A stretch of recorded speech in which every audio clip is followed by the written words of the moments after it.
Hey, Mike. Hi, Heather. Long time no see. I know that was a crazy couple weeks, wasn't it? Yeah, why don't we start out with the apologies? So we owe the audience a big apology. We Yes. had one live stream canceled, scheduled for February 16th, Hmm. and we had to cancel that because one of us wasn't feeling well. And then we had another, and then we rescheduled it for, um, It's like the beginning, I think no, it the end. was, yeah, February 23rd. Hmm. And then I went to the Grand Canyon right before, and we got hit with a big blizzard, and I got snowed in Williams, Arizona.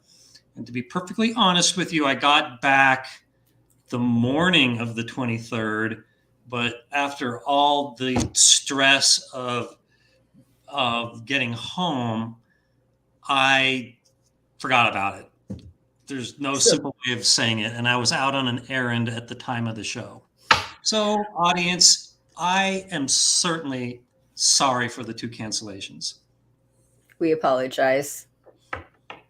What was it Okay. like being snowed in Arizona? It was not that bad, but some of the people I was snowed in with were complaining quite a bit about it, which, otherwise it would have, I kind of felt it was like an extra day, added to my life. Like, I had a perfectly valid reason to not be home, and I could just, enjoy the day, just playing cards and walking in the snow, and I certainly made the best of it. But other people had schedules to keep and or places they just wanted to be, and were, shall we say, not making it as didn't have the same outlook that I did. Well, before we get started, if you guys have a question that you want to ask Mike, please put it in the chat and we will get to it in the order it was received. And then to start today's episode, what is new with you besides being snowed in Arizona? Have you climbed any mountains or done anything really interesting? Well, I did go to the Grand Canyon, but as a very unusual trip to the Grand Canyon for me, I didn't do anything really adventurous. A, because I was with friends that one of them had a ski accident and twisted her ankle and couldn't do any big hikes. And secondly, it was really icy. There was just ice over everything, even like the well-traveled paths on the rim. Oh, And I didn't bring appropriate ice equipment. And so we totally just did the touristy thing. And let me see. I've done some little things around home, but I really have not done anything that would impress anybody since the last show. I was supposed to do a 4-day kayak trip, but we canceled that because of wind. So I've been feeling kind of cooped up lately, and I do have some sad news to report. oh You may no. remember my parrot Pickle from some previous live streams, and I'm afraid that Pickle passed away. Oh no. Yeah. And this was just 2 nights ago, so um, I'm still working through that.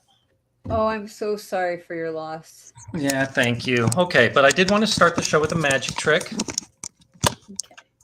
Okay, so this one can be done with any deck of cards, and it's really easy to do. And it's not going to fool, say, a magician, but it does fool, I would say, the average person. So again, just take a deck of cards. You're just going to have to take it from me that you can use any deck of cards, and you can let anybody shuffle it any way you wish. It works with a random order. And then once your audience is done shuffling it, you're going to say, okay, I need 3 cards for this trick. How about, and they need to be the same, um, they need to be 3 of a kind. So how about fours, for example?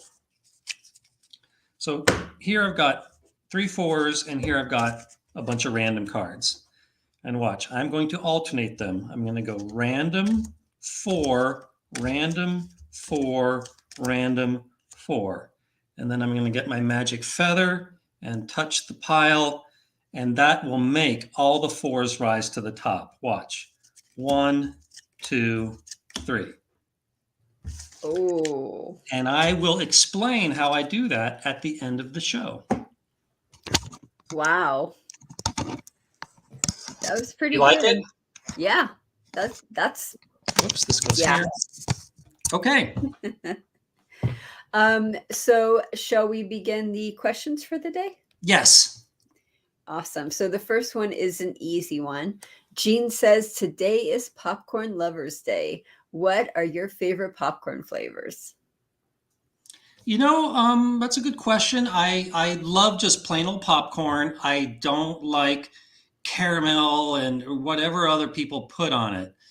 Like movie popcorn is about as good as it gets. In fact, I think they put on too much butter at the movies. And whenever I buy popcorn at the movies, I always say put on about 25% of the normal amount of butter you usually do. And nobody understands what I mean. They just they just put on tons of butter as if I asked for 4 times as much, not 1/4. Do you, So do there's you a ever little gripe bring for you. But it's just good old oil, popcorn popped in oil that I really like. And unfortunately, Mrs. Wizard doesn't like it when I do that because she says that I fill up the whole house with the smell of cooking oil, which to be honest is kind of true. Um, so I have been in popcorn withdrawal lately. Ooh, so we need to get you some popcorn ASAP. Yeah. Do you Okay. ever bring snacks to the theater from home? Oh, I used to in my younger and cheaper days, especially alcohol, but but but not anymore. No, and I do like that you can buy beer at the movie theaters now. I don't know why it took so long for us to be able to figure out that idea. Yeah. So, what's your Okay. favorite popcorn, Heather? Butter, salt, and pepper. I do the air popper at home. I don't do the bags. I don't do the but. I'm one of those cheap people who bring snacks from home to the theater. So I'll bring my own popcorn. Um, what was I going to say? Speaking of popcorn, on my personal YouTube channel, Platypus Garden, I recently made a video where of somebody else who explains how to make Jiffy Pop. Because my whole life I have been absolutely terrible at making Jiffy Pop, and what few kernels popped burned, and I thought the whole thing was a jip. But I have a video documenting the proper way to make it. So check that out if you wish. I saw that video. That was impressive. Every Thank popcorn you. kernel was perfect and everything. And she Yeah, did it like in just a certain way. It was really interesting. yeah. Well, spoiler, the key is that you don't like shove it into the fire as I did, but you bring out a smoldering piece of wood and put it on that like it was a stove. Yeah, that was really cool. And that, with me, I just shoved it there in the fire like I was making a hot dog. And that's why it came out burnt. So he learns. I try to teach people on this show. So there is a nice, good little bit of information. I love it. I love it so much. All Okay, right. What's our next? next question comes from Paul. Are you familiar with the slot that gives jackpots without triggering hand pays by charging a credit for each bonus spin? This came up on my forum recently. Um, and to be honest, I don't completely understand your part of the question about uh, charging a credit. But, I think that what slot machines should do is that if you win a little bit more than 1,200, they should say, would you like any of that in the form of free play? Mm, And then you would say, well, I will take 1,199 in cash and give me the rest in free play. And that way, no W2G would be generated and you're not breaking any laws. nice. I love that. That's smart. And I Have you claim ever all done rights that? to that idea, by the way. Paul also says that he loved your video on Hart Hold'em. It's unusual for a game to give payback percentage and proper strategy. So good. So kudos to DraftKings for that. They are very transparent with their art return to player percentages and their rules. So this is a really clever game. It's really quite simple where you play in a poker tournament against an opponent who goes all in every hand. And so, but to compensate for that, he starts with twice as many chips, and your opponent is played by Kevin Hart. And so, yeah, very clever idea. And when I bounce this off poker players, they always think, oh, I would have a huge advantage against someone who went all in every turn, even if he started with twice as many chips. But surprisingly, it's not. There's more luck in poker than people, I think, appreciate. And so anyway, so DraftKings has such a game, and I made a video about it as well as a page about it on my site. And this is a rare game where I didn't do my own math, which would have been really hard. It was done by somebody else. I'm not sure if I'm allowed to say his name, but he's a colleague of mine, and I would like to give him all due credit for figuring out the math on that one. Definitely. Now, have you done reviews for DraftKings games before, or was that the first one? I have done some math for them, and off the top of my head, I'm not sure if I've done any other games for them on my site, but I'm not sure. I really enjoyed that. I really enjoyed that video, seeing you play that game and you explaining it and everything and having it be like a different game. I hope you do more of those. Well, thank you. Thank you. Yeah. And I'll just throw this out there. If anybody has a game that is anywhere in the gaming space that can be played for real money, I'm happy to write about it, make videos about it, things like that. So just let me know, because frankly, I'm running a little bit low on material on things to say in the gambling world. Do they have to be in Las Vegas, or could it be anywhere? It can be at some rinky-dink casino in the middle of Bangladesh. I'm not promising I'm going to do anything, but you can at least approach me, and I will consider many things in what I'm going to do with this game. But I'll just say that I'm definitely looking for things to write and talk about. And if someone has a suggestion, where can they write you? You can go to Wizard of Odds and click Contact Us and say, I think it's phrased like, I have a gambling question, something like that. And it will get to me. It may take a while, but it'll get to me. Awesome. Okay, so our next question is actually a comment. Jason says, I enjoy your programming videos that analyze games. Thank you so much. Thanks heaps for all of those videos. You are very welcome. And, I think what he's referring to is I just made a 75-minute video, my longest ever, that explains how to program the game of blackjack. And I start out with absolutely nothing, and I come out with the basic strategy and the house advantage to show that blackjack is not this mysterious thing that only has been analyzed once in the 1960s, and everybody has just been copying the same results for 60 years. No, I start from absolutely a blank document and code the whole game of blackjack in one video, and I get the same numbers everybody else does. How long does that take you? That video took me like a solid week to make. I mean, there is tons of footage on the cutting room floor, and as well as I just started over from scratch twice because I just wasn't happy with it. And this is going to be one of those videos that I bet that I put tons of effort into and hardly anybody watches. There's a very negative relationship between how much effort I put into a video and how many people watch it. That is so true. You do like no effort on a video. You don't think anyone's going to watch it. And it's like the biggest freaking video out of all the videos. And you're like, why? Yeah. And what really makes me jealous is a hot girl can make a video of, say, ironing her clothes, and it will get 1,000 times more views than something that I put my whole life effort into. Yes. 100%.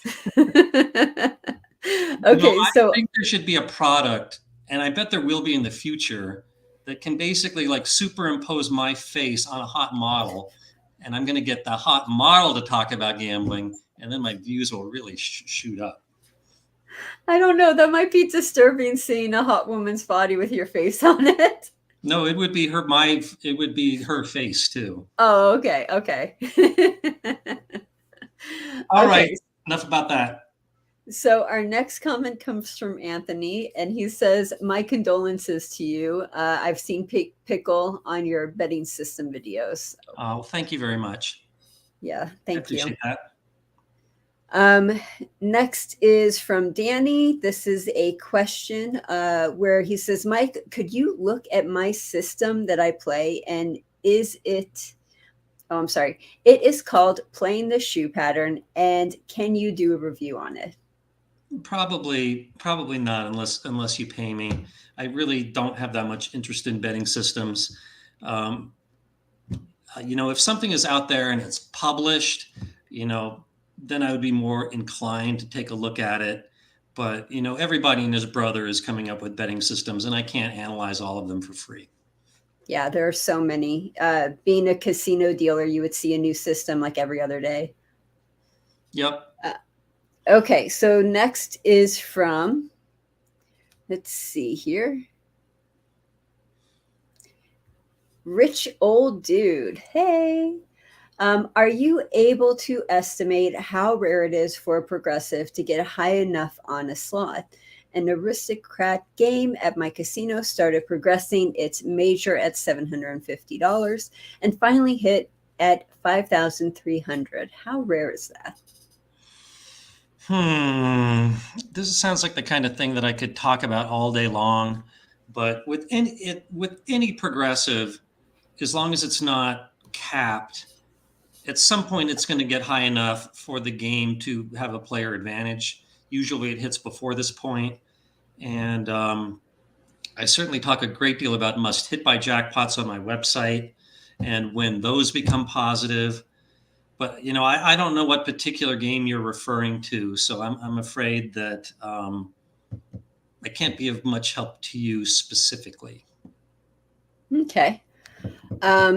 Next is from Vince. And while we are doing this, if you guys have any questions that you want to ask Mike, please put it in the chat.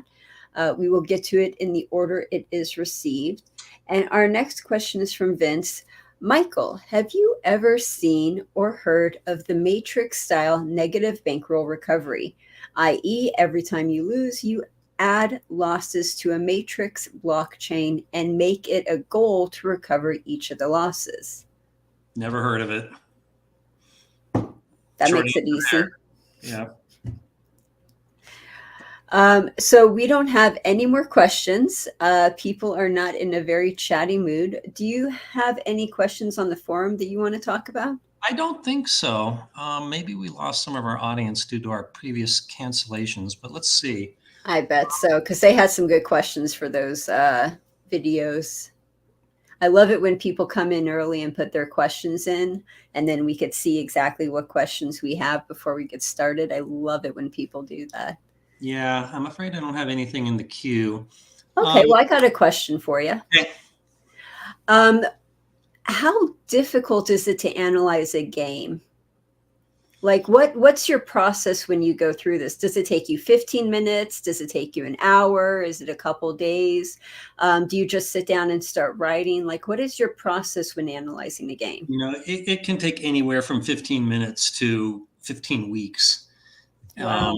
For example, that game we were talking about, the poker game where you go against Kevin Hart, that would have been a tough one.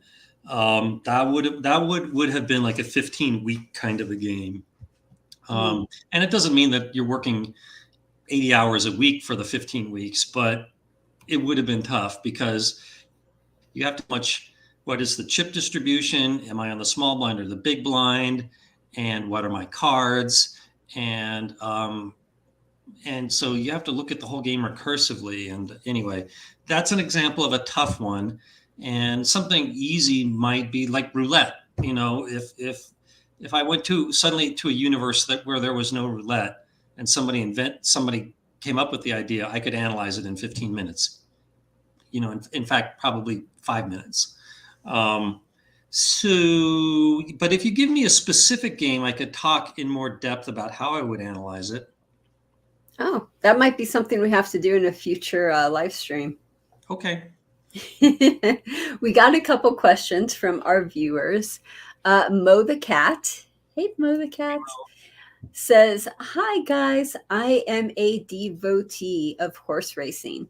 I don't know if the wizard wants to go there, but I think I could come up with a decent question on the art of punting, as they say overseas, from time to time."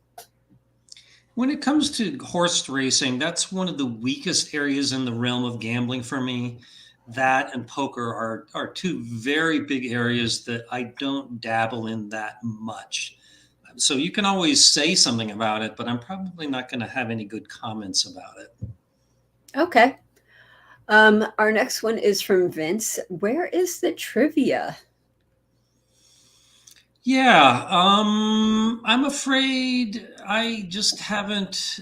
So we did Laverne and Shirley trivia last time, right? Yeah. And I just, I apologize, but I just haven't, you know, I think I have some Star Trek trivia if you want to do that. okay. Well, if you want to ask anything right now, by all means, be my guest. But I just, everyone knows that I don't do trivia every single show, and this is just one of the shows where I did not prepare anything. That's a good point. Okay, so our first trivia question is a true or false, so it should be easy. Uh, is this true or false? Do Vulcans love eating finger food? Are they a finger food type alien species? So easy, true, false. Let me know what you think in the chat. What do you think, Mike? Well, you have a 50-50 chance. Well, I would say no because it strikes. I would think that Vulcans are very logical and probably get set in patterns, and they probably are think, I'm going to eat at these exact times a day, and I'm going to eat these many calories, and they view eating probably as just kind of like a function of staying alive, kind of like breathing. Whereas finger foods are usually probably not that healthy, and you probably eat them rather spontaneously, and there's kind of a guilty pleasure in finger foods. So my educated guess is they would not be inclined to like finger foods. Okay. And then what about you personally? Do you like finger foods? Yes, absolutely. What are your favorite? Well, we were talking about popcorn before, but that's not really like a good finger food. I like pickles. I generally I like chips, salty foods, things like that. Okay. Love chicken nuggets and I love French fries. Yes, French fries. yes, and onion rings too. Yes, they're so good. If you guys are wanting to put in the chat what your favorite finger foods are. So our next question, while we're waiting for people to answer the trivia, is from Jason. What's the workflow to analyze a game like Mississippi Stud? Okay, yeah, good question. So that one was pretty easy to analyze. So first of all, you have to write a function to score any hand, which is really easy. And then for any stage in the game, like I believe the first decision point is with three cards, right? Is you give the player three cards and then you cycle through the other. So let's see, what is 49? So there's 1,176 ways the player could get the other two cards. And you analyze how much can the player expect to win if he makes an additional bet, um, a raise bet. And if he could expect to get back more than he bets, then he should make the big raise, otherwise the small raise. And I don't remember, but is there? I haven't thought about Mississippi Stud in a long time, but is there a folding option in that game? In fact, let me check my site. I don't remember. I It's tend to think that been there is not. But let me it's check. been 15 years since I dealt that game. Yeah, that game is kind of going the way of the dodo bird. So player makes an anti-wager, 2 cards face down and 3 community cards. Yeah, there is no folding, and the first decision comes after 2 cards. So uh, so you just have to cycle through all the way the future cards could come out. And if it looks like betting more is a positive bet, then you make the big raise. Otherwise, you make the small raise. Okay. And when doing the workflow, is Excel your favorite program to use, or is there another program you really like to use?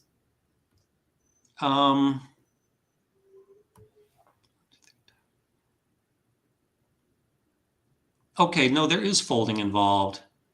Oh, So at any point, the player can also fold. And so there, after the first 2 cards, you have to look ahead at the way the whole game could progress out. And if you have the player on average losing more than 1 unit, then you just say, forget it, I'm folding. So it's kind of like blackjack in that you start with the end and then you keep layering and layering all the way to the beginning of the program. And you have the computer think about it much like a player would, is you just look ahead as what are all the ways that these initial 2 cards could play out, and what should I do right now? And then with each additional decision point, again, you just have to look all the way to the end of the game. And so you asked about what do I like to use. It depends on the game. If it's something easy like roulette or craps or keno, then I use Excel. And if it's something that's a card game, then I'm probably going to use C++, because you're going to need to do a lot of looping, and it's just much faster to do it in C++ or okay. So it's good. any language. Okay, so it's good to have knowledge of C++ then if you're doing this. Any programming language will do.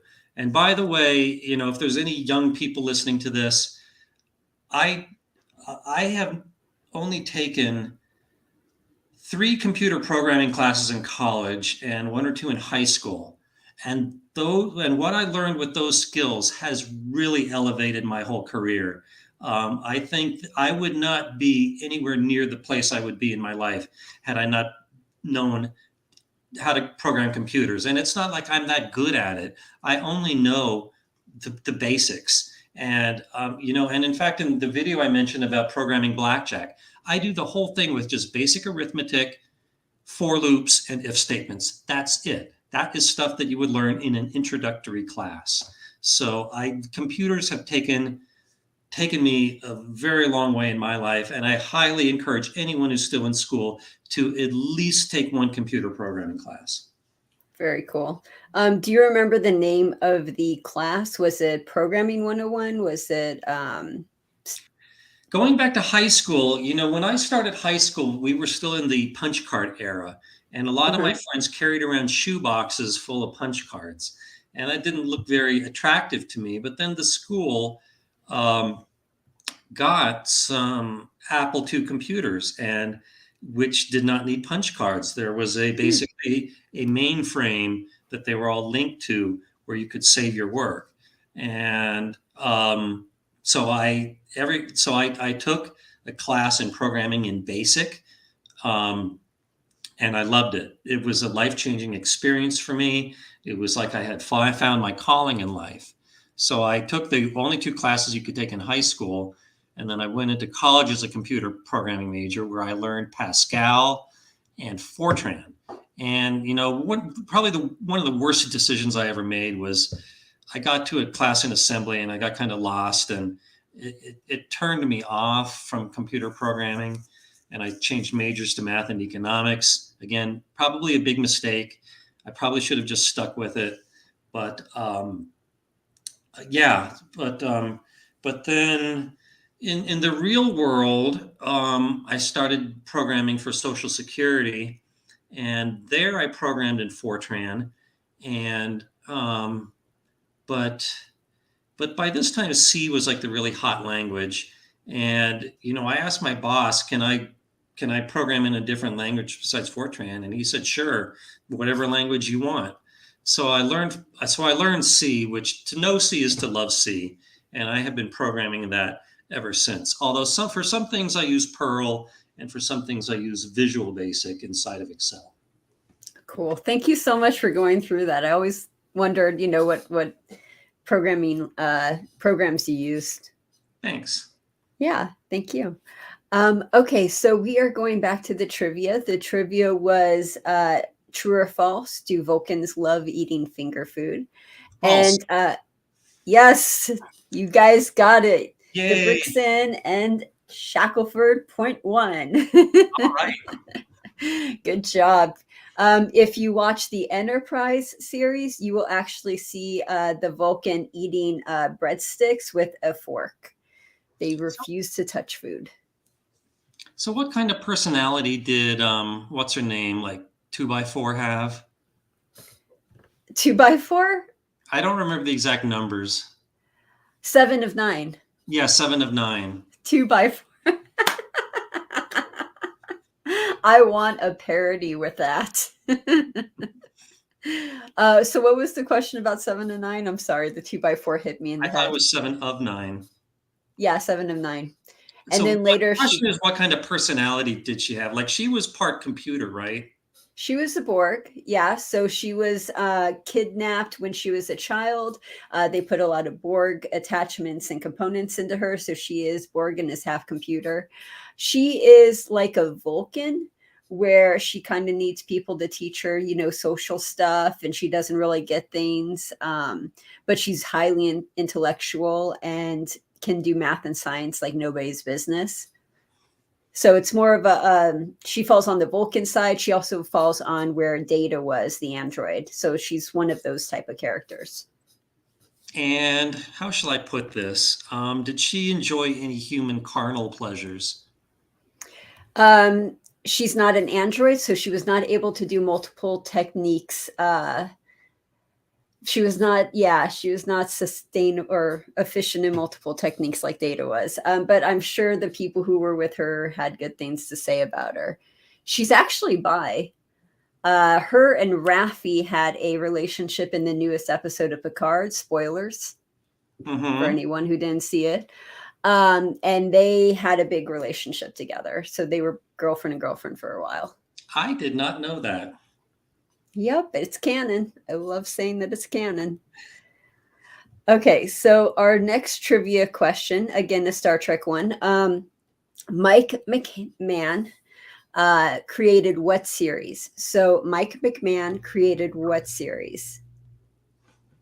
No, it's one of the recent ones. Okay, so while we're waiting for you guys to answer that, our next gambling question comes from Source Keen. And they say, do you think it is a good strategy to go for the highest possible variance when using free play on slot machines? Well, to answer that, I would say you have to ask yourself, why am I playing in the first place? And if you like the excitement of gambling, and it takes a big win to feel something, then you probably should go for a high variance slot. But if you are just sad and just looking to escape the world for a while and be in your own little place with the game, then you should probably go for something that is low variance where you can enjoy your money longer. So that is about all I can say about that. Do you have examples of high variance and low variance games? Not well. He asked about slots, and I can't really say off the top of my head what are high and what are low variance slots. But I will say that if given the choice, you should have a low number of pay lines to have with a higher bet per pay line if you want volatility, and the opposite if you don't. However, I've seen that in land casinos, they're kind of going away from the old notion where you can buy one pay line at a time, but instead just you make one bet and it buys all of them. Okay, so you don't get that choice of what you want to do. No, they're trying to get rid of the players who were just betting like one penny at a time. And well, that's the whole fun about penny slots. Well, they still call them penny slots, but the minimum bet is a lot of pennies. Um, so, it is what it is. The casinos don't make enough money if a player is only betting a penny at a time. Okay. One more question before we go to the answer. Ant says, I am going on my honeymoon to Vegas in April. I play blackjack, but it's been a while for me. What is the best place to play table blackjack? I really like the El Cortez, and I was just playing there like a month ago, and they had a $10 table that was single deck, and blackjacks paid 3-2. Wow. You could double on any first two cards, which I think is probably going to be the best rules in Vegas, not to mention a $10 minimum. And what can I say? I like kind of like the old Vegas ambiance there. And so a good plug to the El Cortez. I should warn you that if you don't play there, be warned about 6-5 blackjack all over the place and $25 minimums. So yeah, which I'm sure you're going to find all over the strip. If you want a good game, good rules at a lower bet minimum, you're probably going to have to go downtown and probably to not one of the Fremont Street casinos or one of the casinos like the South Point that are more meant for the locals. Okay. Good advice. Okay, so let's see what you guys said. And we have the answer. Vince says that his wife, Sue, got it. It is lower decks. All right, Have you Vince. seen lower decks? Have you seen lower decks? Yeah, I only am familiar with the original series, to be honest with you. Yeah. Okay. So our next gambling question, and then we'll do the trivia, is from Rich Old Dude. I've been looking at a side bet on free bet blackjack called Pot of Gold, and I think it starts out with a player advantage. The house edge is heavily dependent on decks with this bet and drops to 13% house edge by the CC. Well, he means the cut card. Let me go to my site to refresh my memory about that. So we go to free bet blackjack. Mm-hmm. And this is a bet on a side bet on the number of free bets that the player gets. Pot of gold.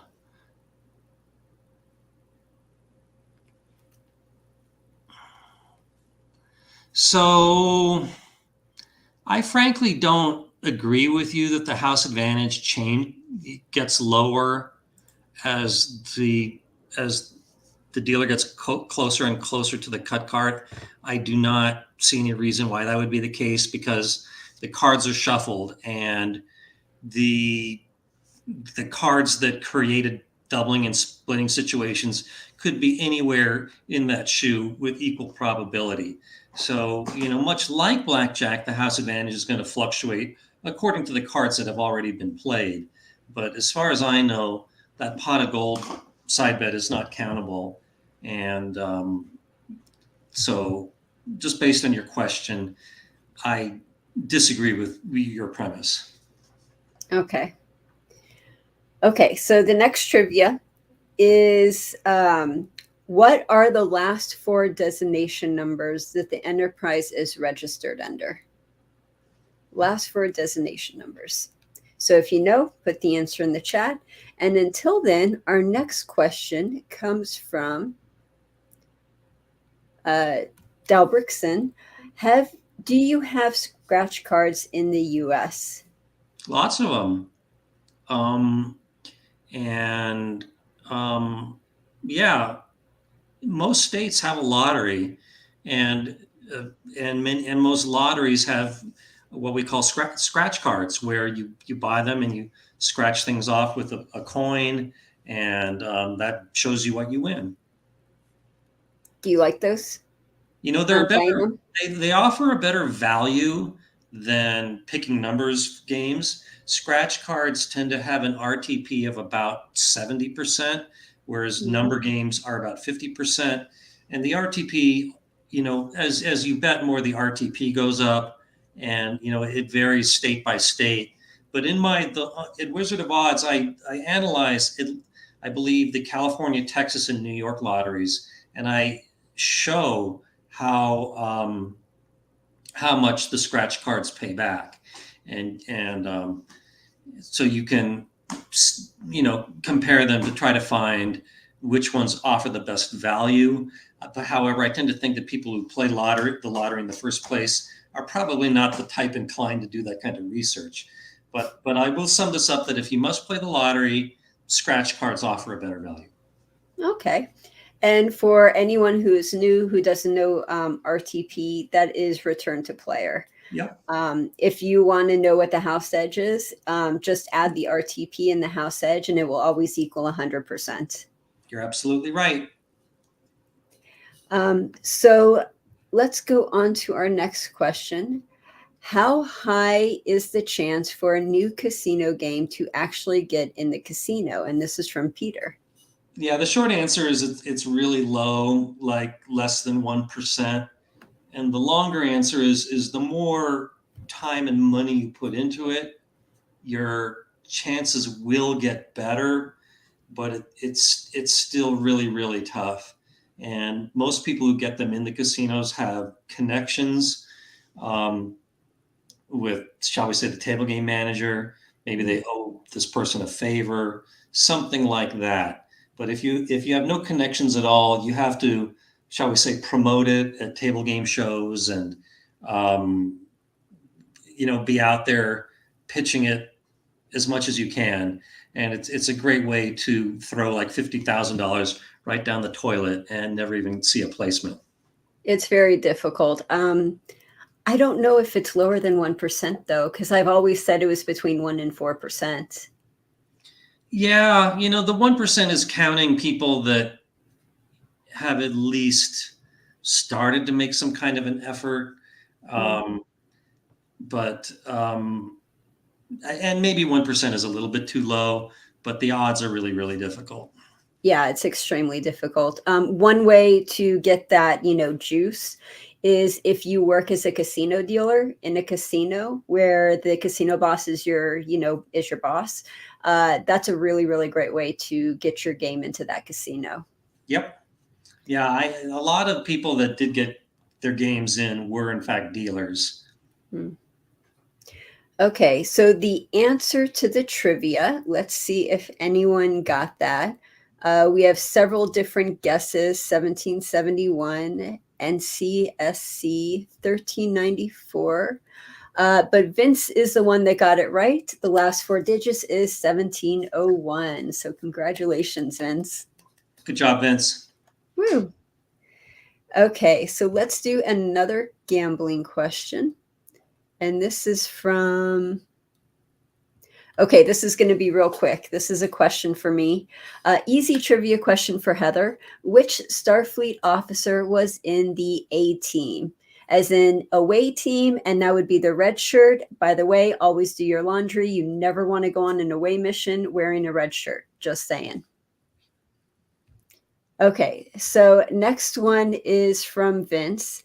The slot machine absolute tiniest bet is any aristocrat machine that offers the wager saver, where you could bet $250 max and take a chance for a penny.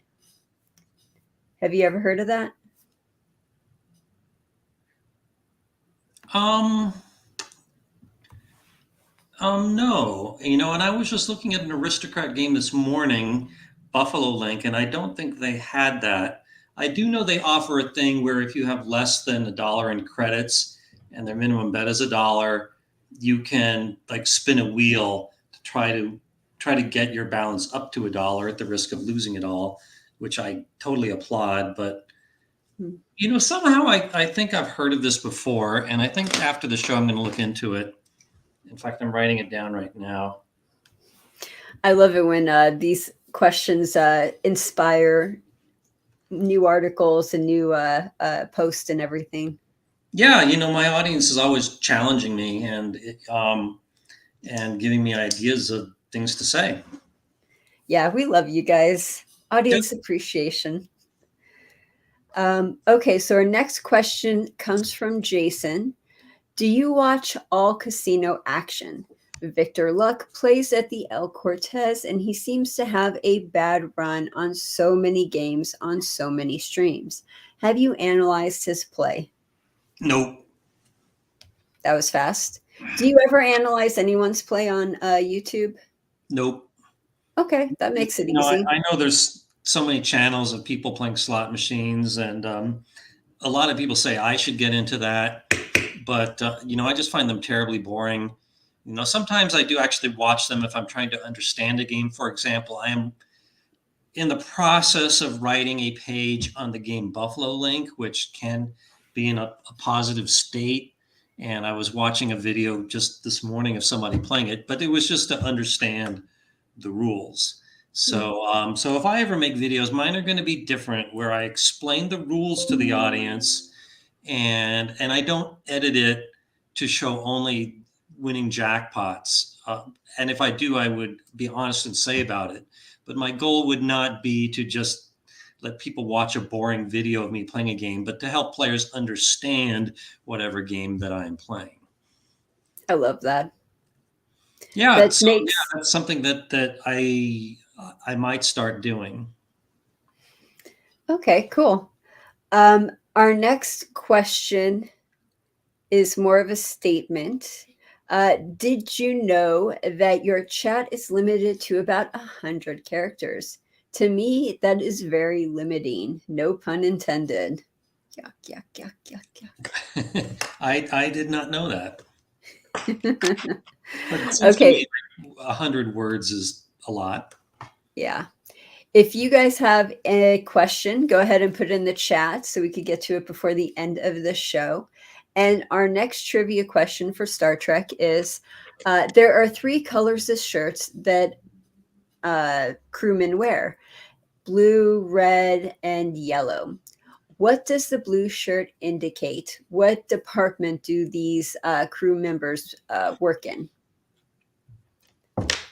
I have no idea. So, audience, I'll let you have that one. Okay, and while we're waiting for everyone to respond, our next question is from Luxor. If you want 10 units profit in even money games, what's the ideal bankroll? Well, the bigger the bankroll, the better your chances are of attaining that goal. But of course, the more money you could lose if you don't. So there's no magic number that's right. Like I just said, it's a trade-off between risk and reward. And not that you asked, but the way I would try to achieve your 10-unit bankroll is I would basically do a martingale, and I would start out with no, excuse me, an anti-martingale. So no. The way I would do that, yeah, I would do a martingale where I would bet 10 units. If I win, I walk away happy. If I lose, then I bet 20. If I lose that, then I bet 40 and then 80. And I just keep doubling, trying to win that 10 units or go bust trying. Now, when you do something like that, a martingale, it's also good to remember that this can get very expensive very fast. Oh, absolutely.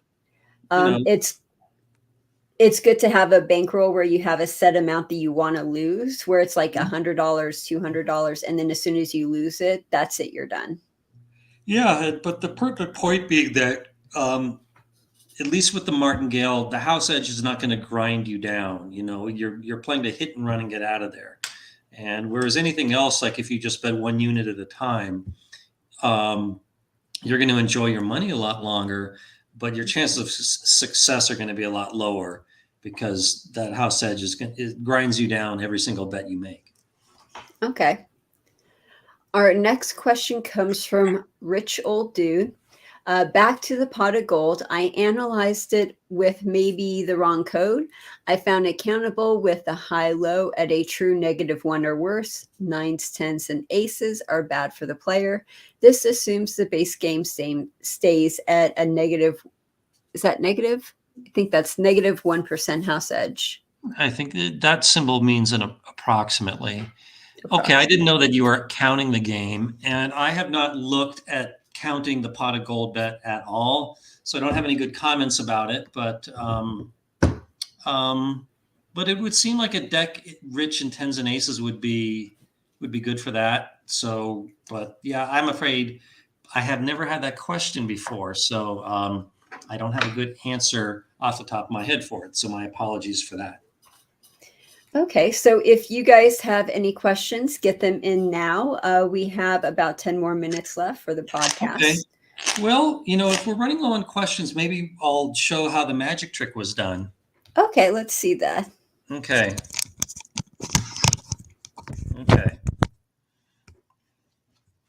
So, as I said before, you can use any cards and you can get anybody to do a shuffle any way they wish. And then when they hand you the cards back, I like to just kind of like fan them out to the audience, but without really saying anything. But what you're looking for is the third card from the top. In this case, it's a 2. And then you say something nonchalant like, okay, I need a 3 of a kind. So how about 2s? And then you look for the other 3 2s, not including the one that's 3 from the top. So again, you try to make this seem like the rank you picked was totally random. And then this just works every time. And then starting with the random pile, you go random 2, random 2, random 2. And then you say what I said before, the 2s rising to the top, and here they are. And what actually happened here is these are not the same 3 2s.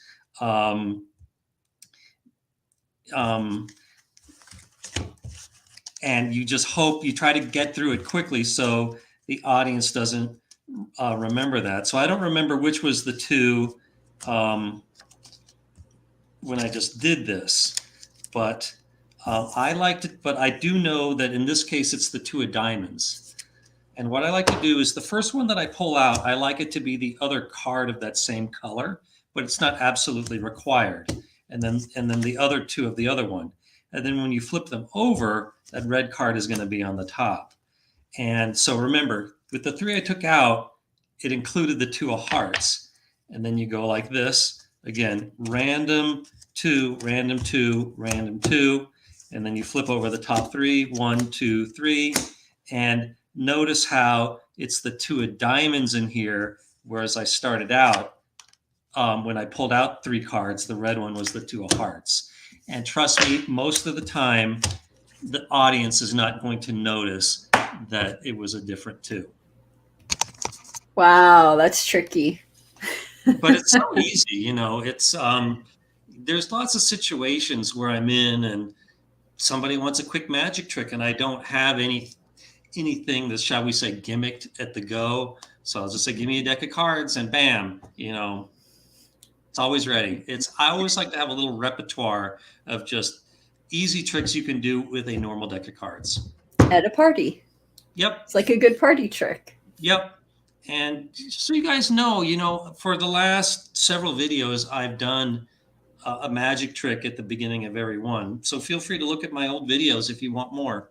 There's another one I really like about the 4 aces. I think that might have been the first one that I ever did for this. And that's another really easy one you can do with just an ordinary deck of cards. It's so much fun doing the magic tricks before and after the live stream. Yeah, thanks. And by the way, I'm going to see David Blaine, David Blaine's show tomorrow here at the Resorts World, and I will give you my review on the next live stream. Oh, I'm looking forward to that. You've seen almost every magician in Las Vegas, right? Yes. In fact, I just recently saw Penn and Teller for the 3rd time. recently because the same friends that I took to the Grand Canyon wanted to see them. So I took one of them, and their show has changed a lot. And it's no big secret that Teller had a very big heart attack about 6 months ago, and they canceled the show for a while. But he's back. But um, he, shall we say, they had to, I guess, change the show quite a bit, to do tricks that he was comfortable doing because he's still recovering. And at least two of their whole routines were not like really magic tricks, but it was more like a satire of magic. And the show, shall we say, I didn't like the whole show as much as I used to. Um, but so I left a little bit unhappy with that. And but I have seen pretty much all the big Vegas magicians. And, I've been following David Blaine for a long time.